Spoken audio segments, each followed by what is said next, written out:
Bapak Guru Penguji, teman-teman presenter dan hadirin sekalian. Selamat datang di sesi presentasi pada acara Sea Excellence yang akan berjalan selama 1 jam.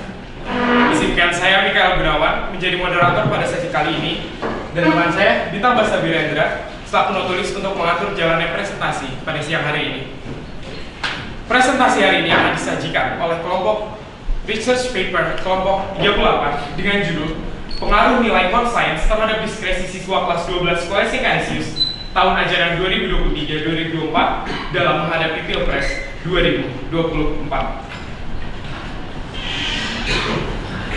Pada kesempatan kali ini akan diuji oleh Bapak Richardus Dias Prabowo sebagai penguji materi dan juga Bapak Hartono sebagai penguji bahasa. Sesi ini akan dilanjutkan dengan presentasi yang disajikan selama 20 menit, dilanjutkan dengan sesi tanya jawab selama 12 menit oleh penguji materi, dan sesi tanya jawab selama 8 menit oleh penguji bahasa, dan sesi tanya jawab oleh audiens selama 10 menit, dan diakhiri oleh tanggapan orang tua presenter selama 5 menit. Baik, tanpa berlama-lama lagi, saya memberikan waktu kepada presenter selama 20 menit untuk mempresentasikan hasil research paper mereka. Terima kasih moderator. Selamat siang, tadi siang para guru, para pakar. Kami melakukan presentasi.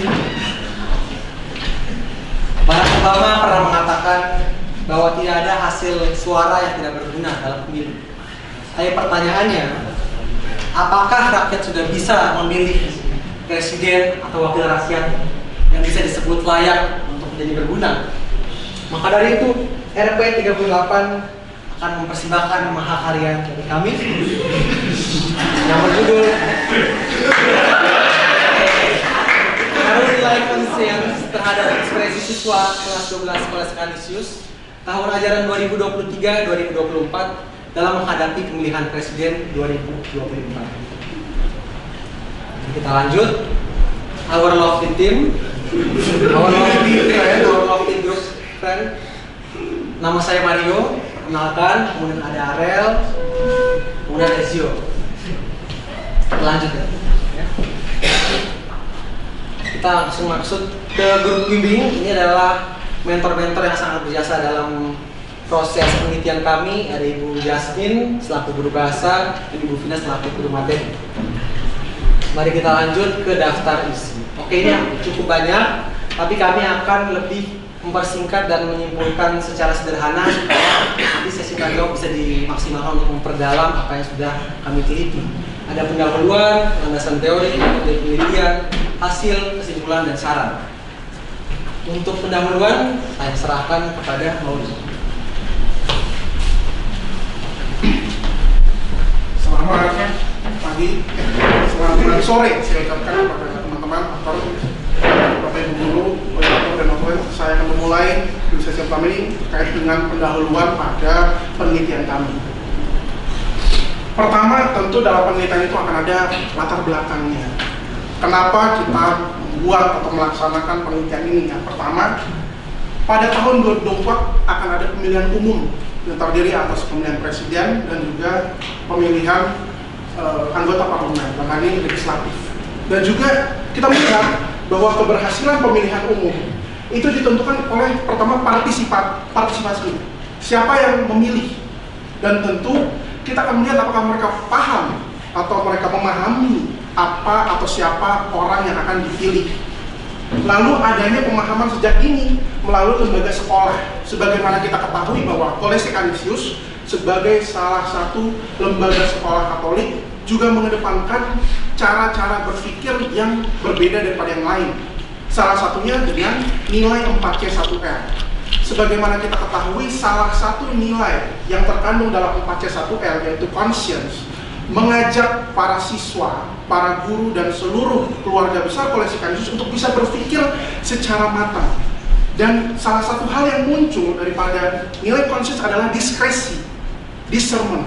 Bagaimana kita mempertimbangkan sesuatu dengan memikirkan mana yang benar, mana yang betul, mana yang buruk, dan mana yang salah. Maka dari itu, nilai conscience sangat penting, dan kita melihat bahwa sangat pas momentumnya juga di tahun ini. Canisius mengambil jargon atau nilai, yaitu nilai conscience, tahun conscience. Dan kita melihat bertepatan kebetulan dengan pemilu yang diadakan dan sudah dilaksanakan pada 14 Februari yang lalu. Jadi ini yang menjadi latar belakang dasar mengapa kami melakukan penelitian ini, karena kami berpikir bahwa nilai-nilai yang ada sangat relevan dengan peristiwa yang akan dan sudah dihadapi oleh para kanisian kelas 12 sebagai pemilik pemula. Silakan Arel untuk mulai. Baik, terima kasih Zio atas kesempatannya. Sekarang saya akan menjelaskan mengenai rumusan masalah. Adapun permasalahan dalam penelitian kami ini terbagi menjadi 3 pertanyaan. Yaitu pertanyaan yang pertama adalah bagaimana pemahaman siswa kelas 12 Polsek Kanisius Jakarta terkait nilai Kosayas itu sendiri. Kemudian untuk pertanyaan kedua, bagaimana pengaruh nilai Kosayas terhadap diskresi siswa kelas 12 Polsek Kanisius Jakarta dalam menghadapi pemilu 2024. Kemudian yang ketiga, apa saja faktor-faktor yang mempengaruhi diskresi siswa kelas 12 dalam menghadapi pemilihan presiden tahun 2024. Dari rumusan masalah tadi, adapun tujuan penelitian dari penelitian kami ini. Tujuan penelitian yang pertama adalah mengetahui pemahaman siswa kelas 12 Polsek Kanisius Jakarta terkait nilai Kosayas itu sendiri. Kemudian untuk tujuan penelitian yang kedua adalah untuk mengetahui bagaimana pengaruh nilai Kosayas terhadap diskresi siswa kelas 12 Polsek Kanisius Jakarta dalam menghadapi pemilihan presiden tahun 2024. Kemudian untuk tujuan penelitian yang ketiga adalah mengetahui faktor-faktor yang mempengaruhi diskresi siswa kelas 12 Polsek Kanisius Jakarta dalam menghadapi pemilihan presiden tahun 2024. Untuk selanjutnya landasan teori akan saya jelaskan. Sebelum kita lanjut ke penelitian ke bab-bab selanjutnya, mari kita sebutkan pandangan kita dulu dari apa yang dibahas di penelitian ini. Jadi untuk penelitian ini membahas mengenai yang pertama adalah variabel nilai Kosayas, kemudian yang kedua adalah variabel diskresi, yang ketiga adalah pemilihan umum presiden dan wakil presiden Republik Indonesia. Jadi mari kita mengenali dulu apa yang dimaksud dari variabel-variabel ini. Untuk yang pertama nilai Kosayas. Nilai Kosayas itu sendiri merupakan salah satu bagian terpenting dalam pengambilan keputusan, di mana nilai Kosayas ini merupakan hati nurani adalah mempertimbangkan antara roh yang baik dan juga roh yang tidak baik. Siswa cenderung menggunakan hati nuraninya dalam hal yang kecil hingga hal-hal yang besar. Menurut Pakar Fokus Wijayanto pada tanggal 18 Januari tahun 2024. Selanjutnya, apa itu diskresi? Diskresi adalah proses spiritual untuk merasakan macam-macam gerak batin menurut pikiran, perasaan, dan keinginan dalam mengenali kehendak Allah. Dikutip dari Jesuit Indonesia tahun 2019. Kemudian untuk definisi yang ketiga adalah definisi terkait pemilihan umum presiden dan wakil presiden Republik Indonesia.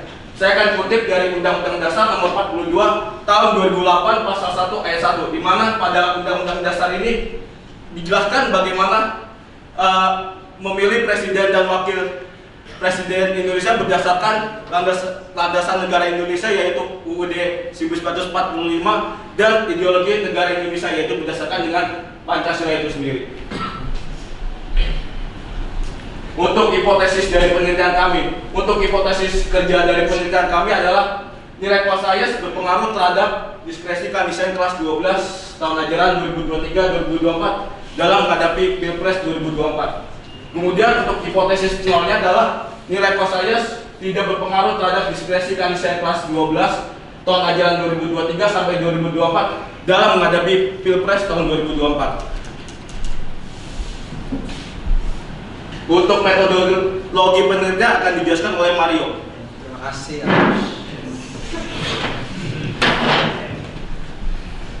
Ya, untuk penelitian kami tentu ada metodenya, dari jenis penelitian ini adalah penelitian jenis eksplanatif, yaitu mencari hubungan antar variabel, eksplanasi, dan menjelaskan. Kemudian pendekatan kita menggunakan kombinasi atau yang disebut namanya mixed methods, kombinasi kualitatif dan kuantitatif. Kualitatif ini terkait uraian kata atau narasi, kuantitatif terkait data numerik atau angka. Desain kita menggunakan yang namanya istilahnya concurrent embedded, yakni data kuantitatif dan kualitatif memiliki bobot yang berbeda. Dalam penelitian kami ini, kuantitatif memiliki bobot yang lebih tinggi daripada kualitatif. Kualitatif primer, kualitatif sekunder. Variabel penelitian ada dua yang pada umumnya, variabel bebas dan variabel terikat. Variabel bebas ini merupakan variabel yang mempengaruhi, yaitu nilai constants. Kemudian variabel terikatnya adalah diskresi Canisian kelas 12 sebagai variabel yang mempengaruhi. Kemudian, populasi dan sampel.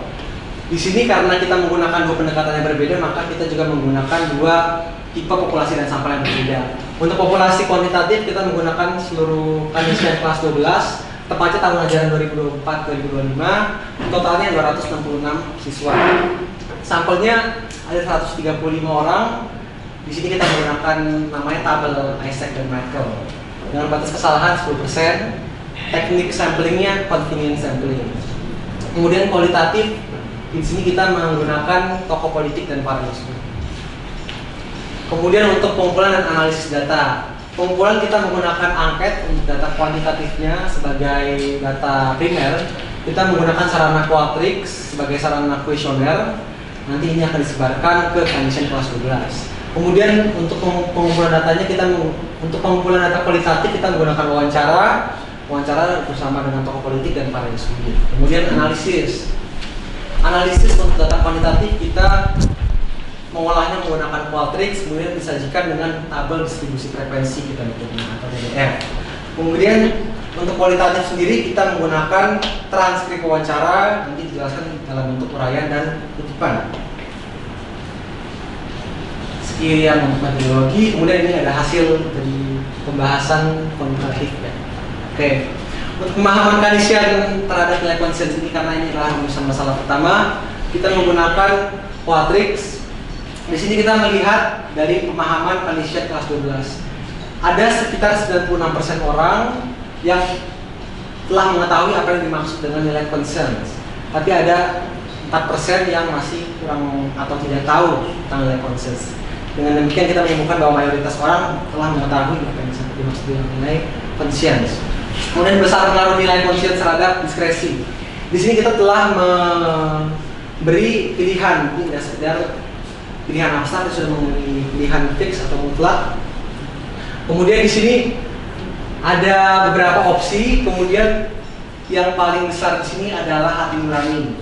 Tapi apakah diskresi tetap memiliki pengaruh? Tetap sebagai pengaruh kedua setelah diskresi. Jadi kita bisa menyimpulkan bahwa diskresi cukup berpengaruh, tapi bukan paling berpengaruh atau sangat berpengaruh terhadap diskresi Canisian. Kemudian faktor pengaruh nilai konsensus terhadap diskresi Canisian itu kita juga telah memberi opsi, dan yang paling banyak di sini bisa dilihat adalah pandangan pribadi, sedangkan yang paling kecil itu adalah teman. Kita bisa menyimpulkan bahwa Canisian telah matang dalam memiliki sebuah ideologi atau pandangan. Jadi mereka sudah tidak lagi terpengaruh dengan media sosial. Mungkin ada beberapa ada terpengaruh teman, tapi mayoritas sudah memiliki pandangan atau ideologi mereka secara mutlak. Selanjutnya kita melanjut ke hasil dan pembahasan kualitatif oleh Zio. Baik, saya akan lanjutkan untuk hasil dan pembahasan dari data kualitatif. Artinya ini berdasarkan data-data yang mencari selain dari kuesioner yang disebarkan melalui Qualtrics tadi. Baik. Yang pertama, kita melihat dari sisi nilai konsensusnya terlebih dahulu dari sudut pandang Jesuit. Yang pertama, kami akan mengambil dan melaksanakan wawancara juga bersama dengan Pak Proposisi Wijayanto SJ. Beliau adalah kampus ministry di Kolese Canisius. Beliau mengatakan bahwa di dalam ajaran Canisius, dalam segala bentuk latihan rohani, misalnya seperti eksamen, refleksi dan lain sebagainya, itu ingin memberikan kepada para siswa pemikiran yang baru, bahwa dalam proses mempertimbangkan sesuatu, dalam proses memutuskan sesuatu, harus melihat berbagai macam aspek yang ada, dan tentunya dengan secara jernih, jadi tidak terpengaruh faktor-faktor eksternal yang lain, misalnya seperti orang yang memberikan saran berlebih dan lain sebagainya. Beliau menyatakan bahwa intinya nilai konsensus merupakan salah satu bagian dari keutamaan Canisius yang selalu diberikan kepada para Canisiannya, kami sebagai pelajar. Lalu selanjutnya juga ada peran program politis bagi pemilih pemula. Jadi kita melihat bagaimana pertimbangan-pertimbangan yang tadi saya jelaskan di slide sebelumnya, pertimbangan-pertimbangan yang menjadi acuan para Kanisian dalam proses pemilih, terlebih kelas 12 sebagai pemilih pemula, itu apakah mampu mempengaruhi para Kanisian untuk menjadi salah satu bagian dalam proses pertimbangannya. Yang pertama, sebelum mengacu ke tokohnya, kami memutuskan untuk mewawancarai seluruh perwakilan calon presiden Republik Indonesia. Sebagaimana ada di judul kami tadi, bahwa di dalam pemilu ini terbagi atas beberapa pemilihan, namun kami berfokus pada pemilihan presidennya. Dan dari ketiga tokoh ini, kami ingin melihat bagaimana program-program yang mereka berikan, anjurkan kepada para pemilih pemula. Yang pertama ada dari calon presiden 01, Pak Anies dan Pak Imin, diwakilkan oleh Pak Ardi Susanto sebagai Kepala Deputi Keagamaan. Beliau mengatakan bahwa dibuat Desak Anies, salah satu program unggulan di mana masyarakat luas, seorang tua, anak muda, mempertanyakan bagaimana sih sebenarnya program-program kepemudaan Pak Anies dan Muhaimin. Jadi lebih kepada dialog, membangun dialog. Menurut beliau, membangun dialog itu penting karena apa? Pendapat bisa langsung diberikan pada saat itu juga, pandangan-pandangan itu bisa langsung dikeluarkan saat itu juga. Selanjutnya ada Dev Laksono. Dev Laksono merupakan politikus Partai Golkar dari tim kampanye Capres 02 Prabowo Gibran. Sedikit berbeda daripada calon yang pertama, beliau menyampaikan bahwa konsep ide dan gagasan itu harus dikemas dengan cara yang berbeda. Bagaimana caranya? Tentu dengan gimmick-gimmick yang diberikan. Kalau kita scroll TikTok, Instagram, Facebook, Twitter, akan muncul banyak sekali gimmick-gimmick dari paslon 02. Banyak yang berpikir bahwa itu merupakan hal yang negatif. Tetapi bagi Pak Dev, itu bukan strategi politik, di mana konsep dan ide serta gagasan itu diberikan lewat media yang seperti itu. Jadi melalui gimmick. Lalu yang terakhir, kami berkesempatan mewawancarai Pak Ganjar Pranowo tahun lalu. Kita bertanya tentang program kepemudaan dan beliau menyampaikan bahwa salah satu hal yang menjadi keutamaan beliau adalah melibatkan para kaum muda, para anak-anak muda dalam setiap program strategis, terlebih di Jawa Tengah. Kebetulan beliau adalah gubernur Jawa Tengah sebelum mencalonkan diri sebagai presiden. Dan beliau menyampaikan bahwa keterlibatan itu merupakan sesuatu yang penting.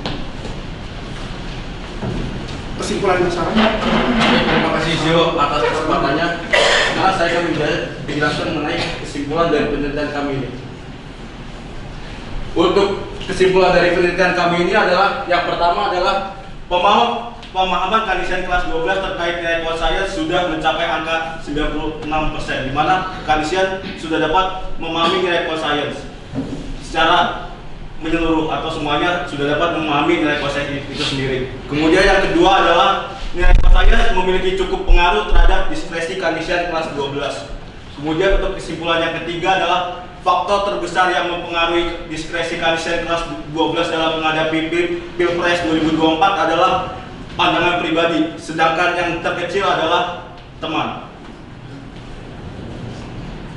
Untuk saran akan dijelaskan oleh Zio. Oke, baik. Terakhir untuk saran penelitian kami terbagi atas 3 untuk Kanisian, pejabat publik, dan penelitian selanjutnya. Untuk para Kanisian tentunya kami harapkan dari penelitian ini, Kanisian perlu memahami lebih lanjut apa itu arti nilai conscience. Jadi bagaimana cara mereka berdiskresi, mempertimbangkan sesuatu itu harus lebih didalami lagi. Karena biasanya dalam kehidupan sehari-hari masih banyak atau masih kurang hal-hal yang menyangkut diskresi ini dialami dan dilakukan oleh para Kanisian. Lalu yang kedua untuk pejabat publik, tentunya penguatan program-program kepemudaan ini harus digencarkan kembali. Karena banyak calon presiden yang mengabaikan program-program kepemudaan, sehingga masyarakat muda atau pemilih pemula itu bingung bagaimana mereka memutuskan memilih calon yang mana, sedangkan tidak ada program-program yang membuat mereka melirik calon tersebut. Lalu yang terakhir untuk penelitian selanjutnya, kita mengambil dari metodenya, menyarankan agar menggunakan metode kualitatif, pendekatan kualitatif, sehingga apa yang menjadi tujuan penelitian, suara-suara yang mau diambil sebagai sampel misalnya, itu dapat lebih ori, dapat lebih secara menyeluruh dan mendalam. Jadi lebih kepada kualitatif atau pendekatan-pendekatan secara langsung seperti itu. Baik, sekian dan terima kasih saya ucapkan kepada Pater, Bapak Ibu Guru, hadirin sekalian. Pesan terakhir dari saya, jadilah pemimpin yang saksut tastes. Amin. Amin.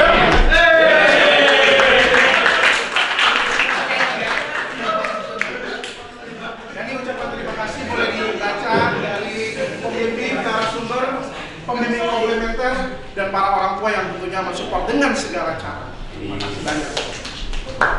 Saya kembalikan kepada moderator. Baik, terima kasih banyak kepada Bapak Presenter telah mempresentasikan hasil kerjanya dengan sangat baik. Mari kita berikan aplaus lagi. Selanjutnya sesi akan dilanjutkan, yaitu tanya jawab daripada penguji materi kepada Bapak Deas. Saya persilakan. Selama 12 menit. Baik, terima kasih Pak. Pertama-tama Bapak mengucapkan selamat kepada kalian bertiga, untuk Mario, terus habis itu Arel dan juga Mauricio. Akhirnya pecah telur ya. Yes, gitu.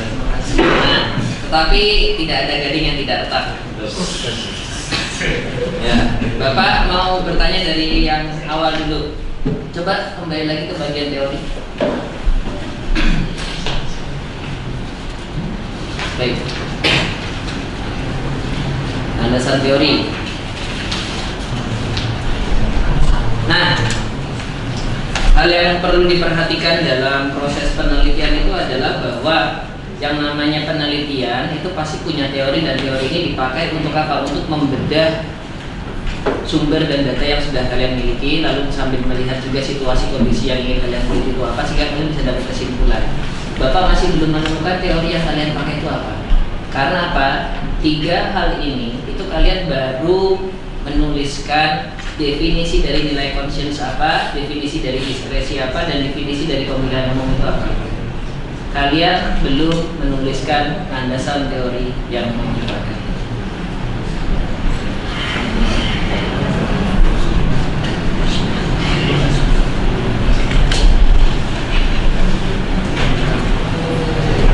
Meneliti nilai conscience, diskresi, dan pemilihan umum ada nggak? Lalu pendapatnya sendiri. Masuknya langsung di itu ya Pak. Nah. Di bukan jadi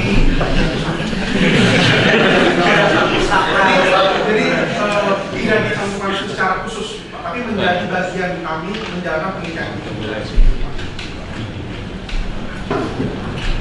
Oke, Bapak masih belum menemukan ya teori. Jadi gini, apa namanya? Sorry.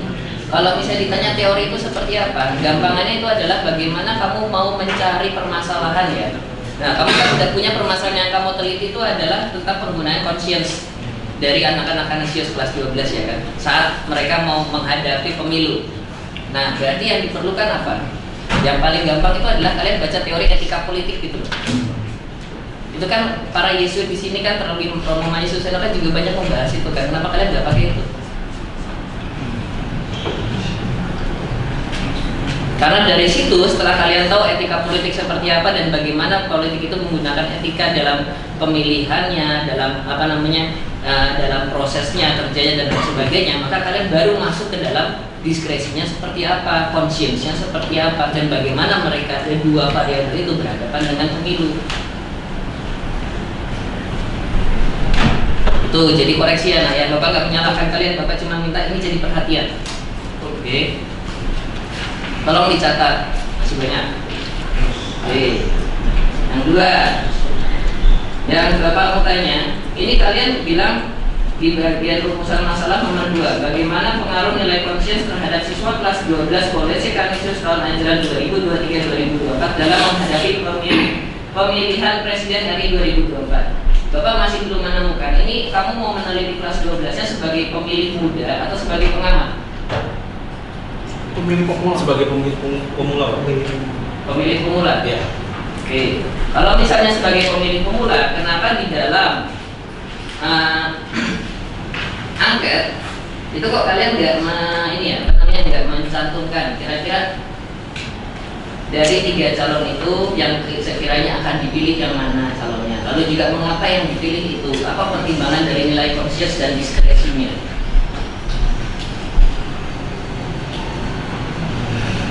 Kenapa? Sebenarnya kita dari kami sebenarnya kita meneliti lebih jauh lagi terkait apa yang akan dipilih, tapi lebih dari penggunaan konsen terhadap pilihan itu supaya nggak menimbulkan bias. Bias apa? Bias itu maksudnya perluasan. Perluasan ya. Kecenderungan gitu bias itu. Dia hanya berpihakan lah. Oke, baik. Nah, karena apa? Karena ini penting sekali. Saat kalian bertiga itu mau ini kan ada kesepakatan kelas 12 sebagai pemilih pemula ya. Maka kalau sebagai pemilih pemula berarti kalian itu harus tahu kelas 12 ini kecenderungannya apa. Kasarannya seperti ini. Kan kalian kan tahu kan lembaga survei. Nah, mereka kan akan mendata kira-kira kamu milih siapa ya, kamu milih siapa dan kenapa memilih itu. Maksud Bapak ini kalian populasinya cuma 136 doang sampelnya ya, yang kalian sampel yang kalian teliti 136 orang kan? 135, oke. 135 orang ini kan kalian di dalam aplikasinya itu kan kalian tidak bisa menambahkan. Kamu milih nomor 1, nomor 2 atau nomor 3 dan kenapa kamu milih nomor itu? Karena dari situ kamu bisa mengetahui bagaimana cara kanisian kelas 12 menggunakan nilai conscience dan proses diskresi mereka seperti apa. Karena di sini pertanyaanmu, apakah Anda memahami nilai conscience? Tahu, tidak tahu, ya. Kamu nanya sama populasi kelas 12 SMA Kanisius gitu ya. Harusnya tahu gitu ya semuanya ya. Ya, nanti kalau bisa ditanya, tapi ada apa yang nggak tahu Pak, 4% gitu. Dan bukan itu masalahnya. Oke? Itu dulu. Oke. Nah, lalu jadi nasihat Bapak begini. Kita membuat karya tulis, membuat entah itu research paper, skripsi, tesis, disertasi, jurnal ilmiah dan lain sebagainya itu seperti menjahit, Mas. Ada banyak sekali potongan kain. Tapi bagaimana kamu menjahit potongan kain itu biar bisa jadi baju dan celana yang baik. Jadi kamu nggak asal mencomot kain-kain yang ada, terus habis itu menjadikannya sebagai baju atau sebagai celana. Karena maksud Bapak adalah di sini kamu tiba-tiba menuliskan kami mewawancarai 3 tokoh politik, ya kan? Pak Ganjar, Pak Anies dan Pak Anies. Tetapi hubungan dari wawancara 3 orang ini dengan 135 narasumber ya, yang sampel yang kalian sebarkan kuesionernya itu apa? Ya, hubungan itu mungkin ya Pak, secara langsung itu ya, jadi hubungan itu mungkin lebih kepada di kuesioner itu pertanyaan apa saja pengaruh yang muncul ketika para kanisian pemilik pemula itu mempertimbangkan. Nah, kita lebih menspesifikasi apakah ada pengaruh-pengaruh atau dari faktor-faktor eksternal yang muncul. Dan salah satu yang jadi gini Pak, ketika dalam suatu pemilihan itu kan ada yang akan dipilih dan akan ada yang memilih. Nah, dari proses orang yang akan memilih kita mengambil dari kuesioner tadi ya, para kanisian kelas 12. Nah, menurut kita juga mesti diketahui, jadi dari sisi orang yang akan dipilih ini bagaimana proses mereka menjangkau suara pemilih pemula yaitu para siswa dan siswinya. Mungkin tidak secara langsung program mereka menjangkau di sini, tetapi program-program kampanye mereka pasti akan dirasakan dan juga dialami oleh para kanisian sebagai pemilih pemula ini. Terlebih teknologi yang sudah semakin bisa menjangkau seperti itu. Oke, kamu wawancara 3 narasumber ini sebelum atau setelah menyebarkan angket? Belum. Sebelum. Kalau misalnya sebelum, kenapa kamu nggak ada ini ya? Apa namanya? Kan kamu kan tadi kan bilang kalau program politisnya, kok kamu tidak memasukkan program politis dari 3 calon itu ke dalam angketnya?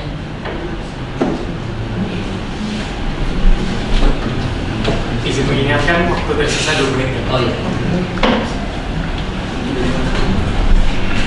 Pak, untuk yang 3 program itu dari situ pakai desak Anies kayak program kepemudaan dari Bapak Ganjar. Oke, di pertanyaan angketnya di sini tabel 1 pemahaman Kanisian tentang nilai conscience, grafik 1 pemahaman Kanisian nilai conscience lagi, terus habis itu indikator nilai conscience, terus faktor utama mempengaruhi preferensi sama kayak gitu. Jadi bukan tentang programnya malah nggak ada di sini. Kalau misalnya ada, kalau misalnya kalian sudah meneliti dan ternyata ada, akan lebih baik kalau kalian memasukkannya ke sini. Ada.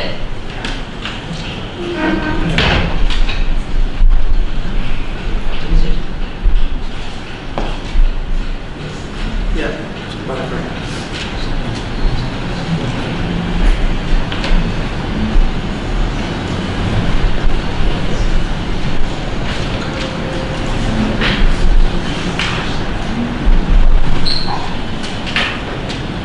Sebetulnya Pak, dalam proses yang program tadi kita lebih ke acuannya para kansian itu yang ada di tabel 3 Pak. Jadi kita mengarah ke tabel 3 itu preferensi yang muncul. Memang tidak spesifik kita sampaikan di angket itu apakah program politis para pejabat publik ini atau para calon ini mempengaruhi pola pikir dan juga pertimbangan para kansian. Tetapi kami mengambil dari proses faktor apa yang mempengaruhi, gitu. Kan seperti yang ada di tabel itu, ada di sekolah, teman, media sosial dan lain sebagainya. Memang tidak secara spesifik. Terima kasih atas tanggapannya. Selanjutnya dipersilakan untuk Bang Lo selaku penguji bahasa untuk melakukan tanya jawab selama 8 menit. Terima kasih atas waktunya. Sebelumnya saya ucapkan selamat dulu karena telah berhasil menyelesaikan dan sudah berani menampilkan presentasinya. Terima kasih. Saya akan memberikan 2 hal, yaitu yang pertama yaitu ketika kalian tampil, yaitu berarti presentasi dan yang telah Anda tulis.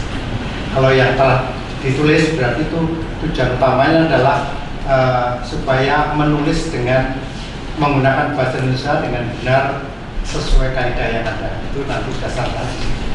Nah, ketika kalian tampil, ini tampilkan untuk orang lain. Jadi menampilkan, jadi kan tujuan presentasi adalah supaya orang lain itu percaya pada Anda dan kalian harus tampil dengan percaya diri. Dan jangan sampai juga menghalangi audiens.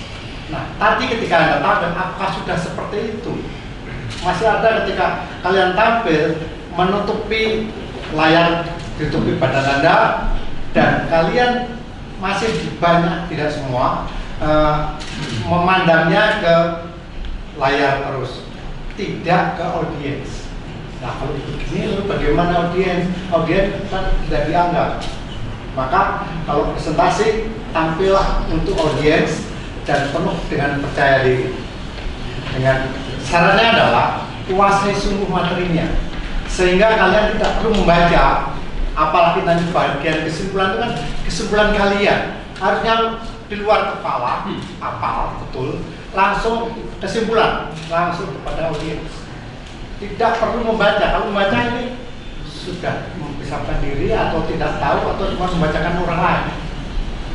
Kemudian kalian ini kan 3, ketika tampil kan jadi 1, maka jangan menggunakan kata saya, tetapi kami. Jadi kami menyampaikan, kami memberikan quote, kan karena semuanya kan sudah disepakati oleh bertiga. Jadi jangan saya.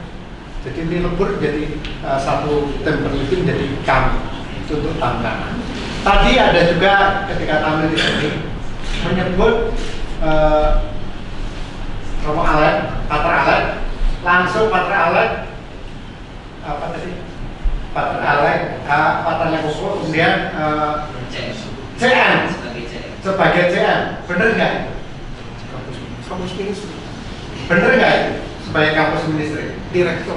Nah, Betul. nah itu harus menyebut nama, itu harus lengkap dengan jabatannya. Kalau enggak kan Pater Alek Koko tidak sama dengan kampus ministry, kan tidak sama. Tapi Pater Koko adalah direktur kampus ministry. Seperti tokoh-tokoh yang lain juga seperti itu. Kemudian ke bahasa yang tuliskan. Dalam penulisan abstrak, apakah boleh memberikan sebuah singkatan? Contoh yang ada adalah di sini pada awal itu kan penerapan 4C1L itu apa? Bagaimana?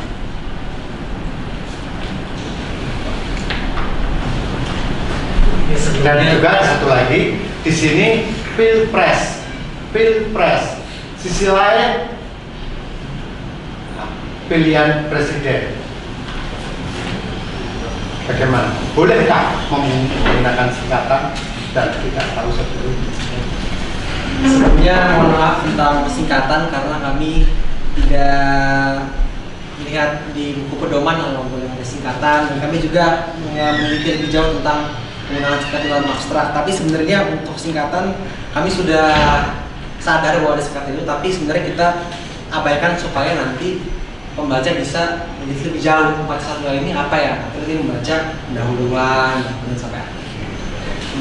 Kemudian untuk pilpres, kami di KBB itu pilpres itu dianggap sebagai pilihan presiden. Jadi kami merasa itu nggak masalah karena sudah ada KBBI singkatannya.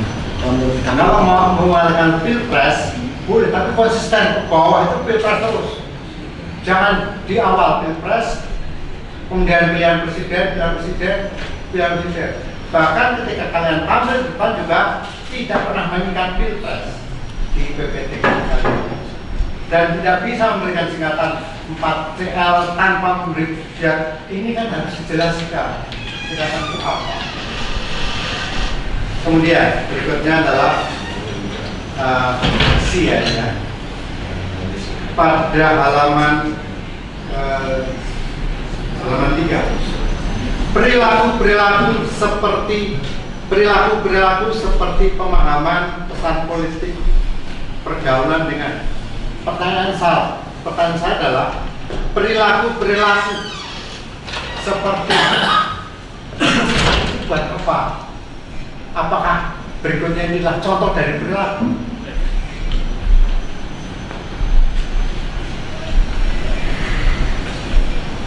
Penggunaan kata seperti adalah untuk kata seperti dipakai untuk sebagai apa? Sebagai perincian pemerintahan. Perilaku seperti pemahaman pesan ini apakah?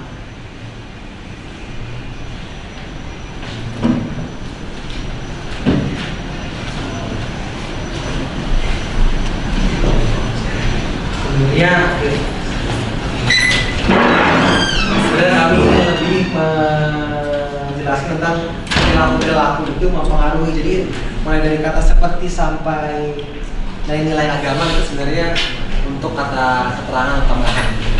Tidak bisa dong. Seperti kan berarti kan harus merinci dari kata tadi loh. Perilaku kan. Padahal ini yang kamu rinci ini apakah contoh perilaku? Seperti kan mendekati ke contoh kan. Oh iya. Tolong dibetulkan nanti. Kemudian pada halaman berikutnya mulai sebuah kalimat adalah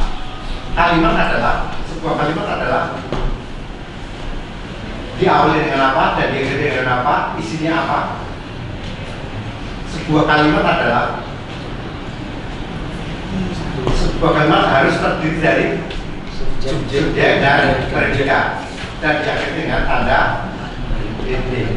Coba kalian baca pada halaman berikutnya tadi, setelah halaman 3, halaman 4 karena tidak ada halaman. Coba kalau bisa ditampilkan biar juga audiens bisa melihat. Mulai kata mengetahui pemahaman siswa kelas 12. Nih, pemilihan presiden 2024 diawali.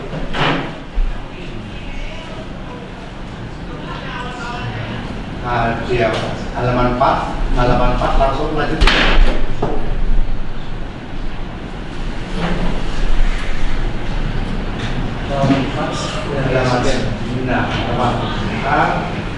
Mengetahui, mulai dari kata mengetahui. Tujuan penelitian Bukan setelah pilihan pemilihan presiden 2024 titik, kemudian pengetahui pemahaman. Baik, terima kasih. Sebentar dulu, coba dari minta sedikit.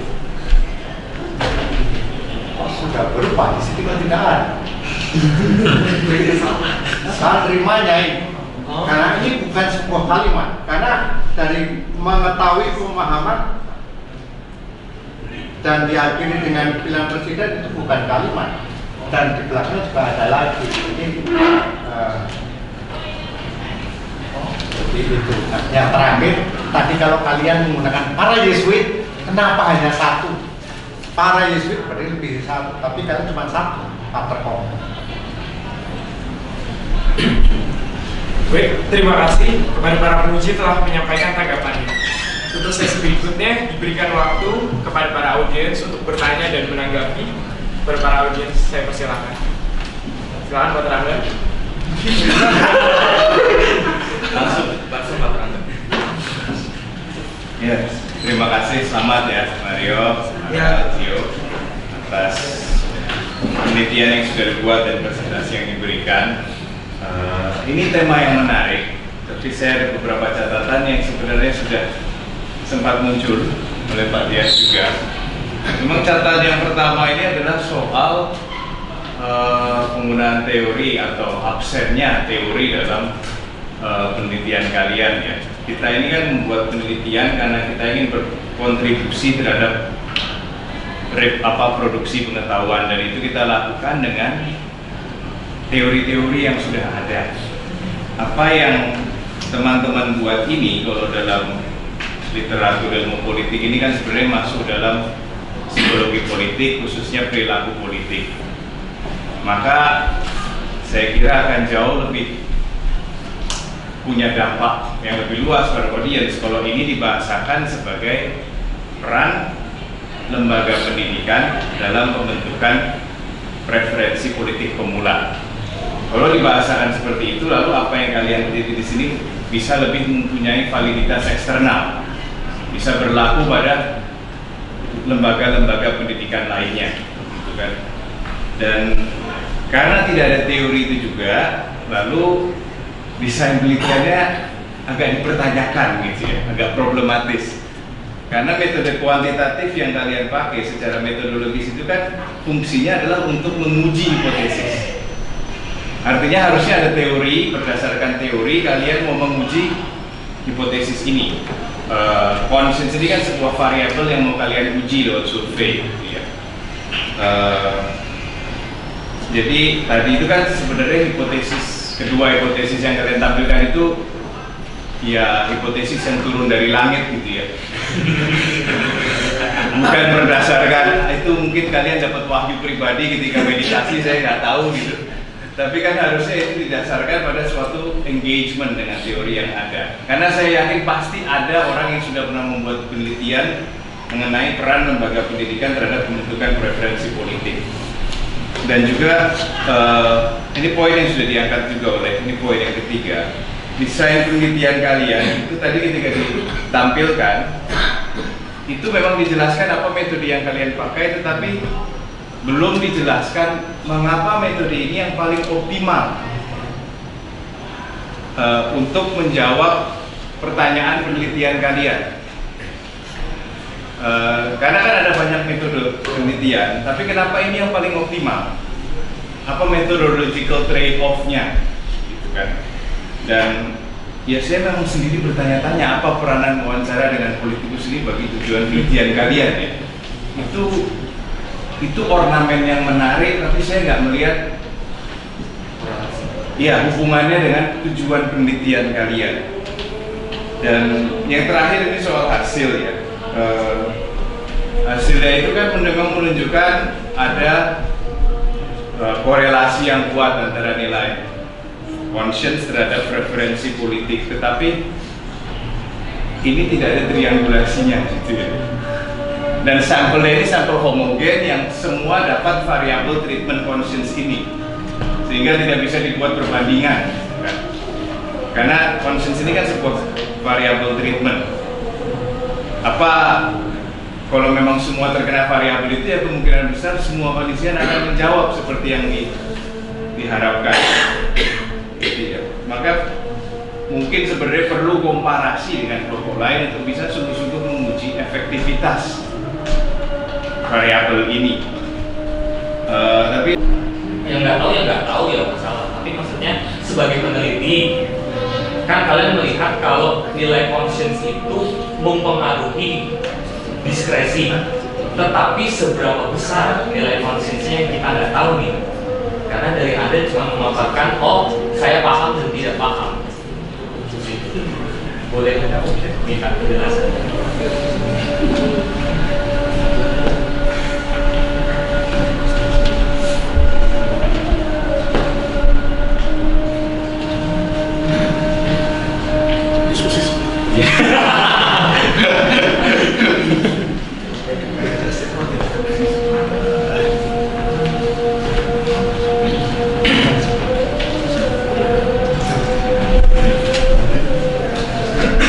Pak, baik. Jadi untuk pertanyaan Pak Musa, bagaimana kalau kita mengukur pemahaman dari Kosayas Kanisian itu sendiri? Jadi di angketnya itu sendiri, kok kami sudah menyediakan satu pertanyaan ini, apakah Anda memahami nilai Kosayas? Untuk jawabannya kok kita sudah tentukan, yaitu apakah kalian tahu, apakah kalian tidak tahu? Iya, maksudnya itu apakah menurut Anda cukup sebagai indikator kalau dia itu tuh tahu 100% atau nggak tahu 100%? Soalnya itu yang saya tangkap. Soalnya kalau nilai conscience diukur susah indikatornya menurut saya ya. Tapi kalau Anda punya jawaban silakan. Karena ini hitam dan putih ini.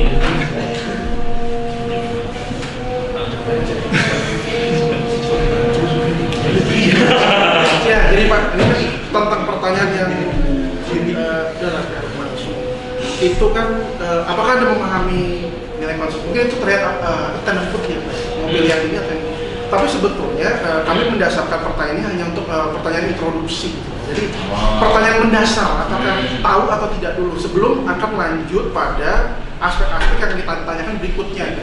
Karena kan kalau misalnya kita sudah menggali di awal, malah menurut kami itu sudah langsung ada di angket itu menurut kami harus lebih bertahap gitu. Dari pertanyaan yang sangat mendasar, baru pertanyaan yang lebih mengarah spesifikasinya itu kita pertanyakan Anda tahu atau tidak mengenai. Oke, terus berarti pertanyaannya apa ya? Kalau ini yang dasarnya nextnya apa? Besar. Oke, ya sama juga karena nggak ada teori. Ini indikatornya dapat dari mana?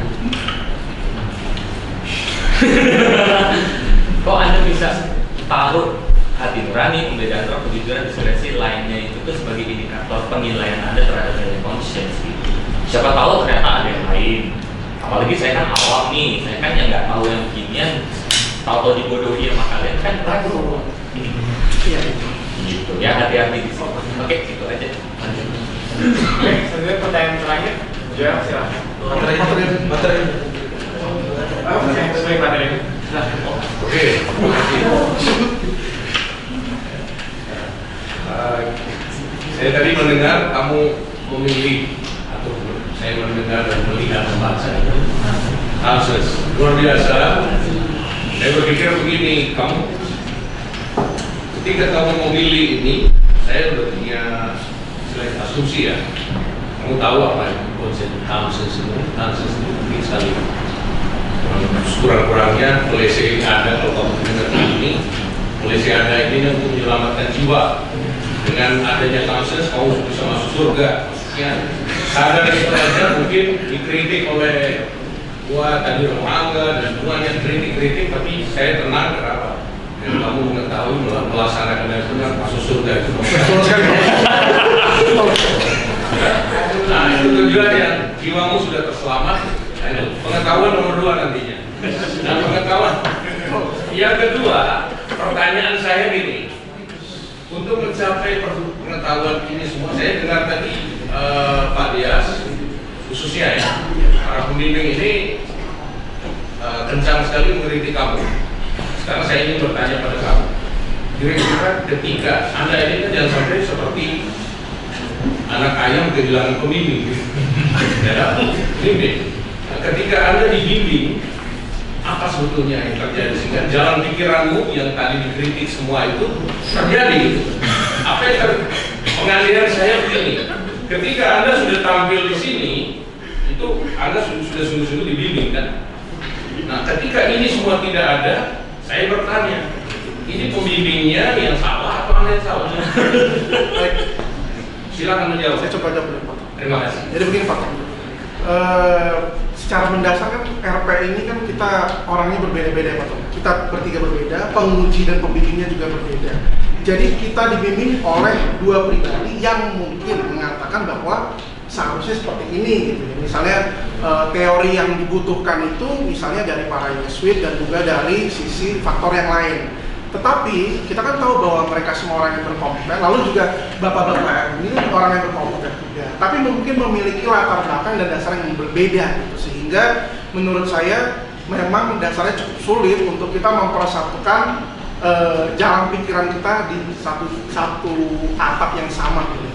Tetapi ya tentunya kritik dari Pak Deas, dari Pak Yakobus kita jadikan masukan juga sehingga penelitian kita nanti bisa semakin lengkap gitu daripada apa yang disampaikan guru pembimbing kami, akan disampaikan para penguji, bisa kami lebih kita reparasi lagi. Jadi dari demikian saya bisa berkesimpulan bahwa dia salah kamu.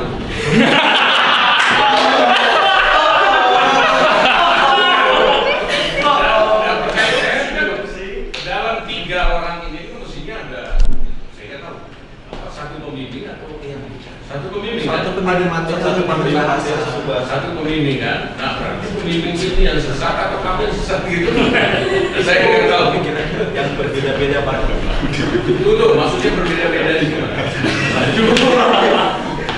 Pembimbing yang satu memberikan hal yang sama, tapi nangkapnya beda-beda gitu.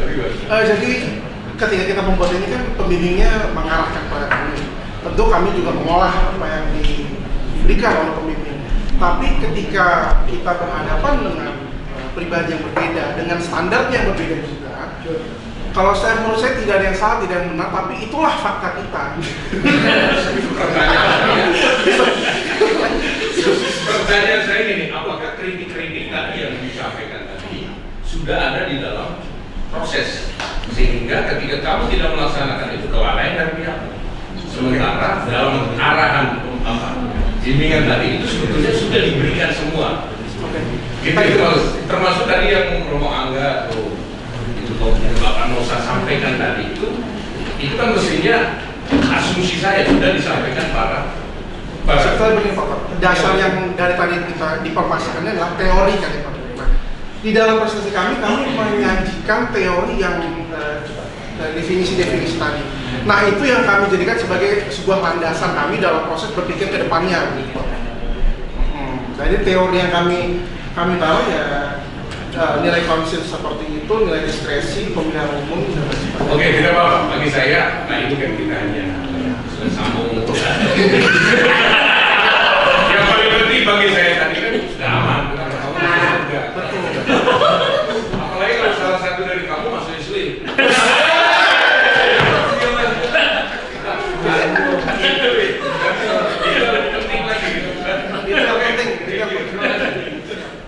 Saya ucapkan terima kasih banyak kepada audiens yang telah mendengarkan dan bertanya. Selanjutnya sesi akan dilanjutkan dengan tanggapan orang tua presenter terhadap presentasi yang baru saya diselesaikan. Silakan.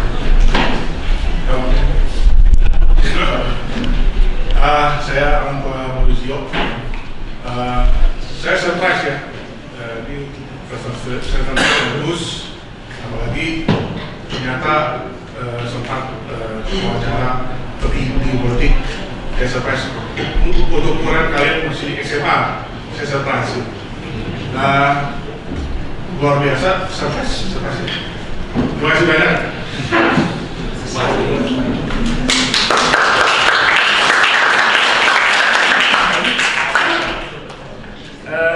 Baik, terima kasih atas waktunya dari Bu Dasa. Kalian mungkin pernah ingat debat presiden yang ketiga ya? Pernah ya? Kalau tidak salah di sana itu Anies memberikan penilaian Prabowo berapa?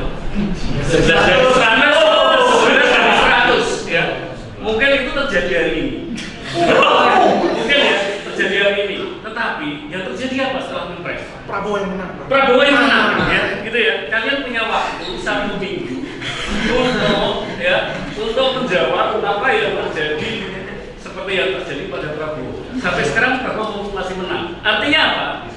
Apa yang disampaikan oleh rekan-rekan tadi dan guru pembimbing itu bisa digunakan sebagai acuan untuk menjadikan kalian sebagai pemenang seperti Prabowo. Oke, terima kasih. Kita terkait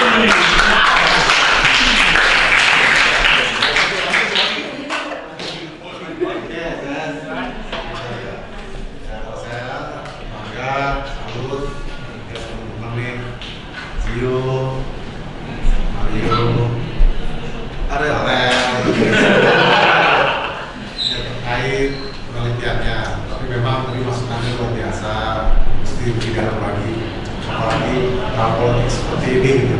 Harapan saya sih tadi kemarin saya cari bocoran kan sempat latihan, hanya saya dengar juga memang kurang dalam, artinya kurang tajam, sementara di luar dari kondisian itu kan tajam kan politika. Ya harapannya masukan dari para penguji itu jadi acuan kami berani mengupas apalagi terkait politik.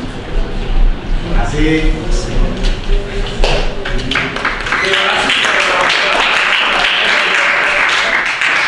Kita telah tiba di penghujung acara. Kita berikan sekali lagi tepuk tangan buat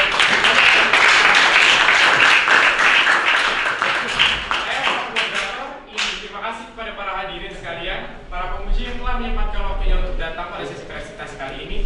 Dan saya meminta maaf apabila ada salah kata dan terima kasih atas perhatiannya. Selamat sore.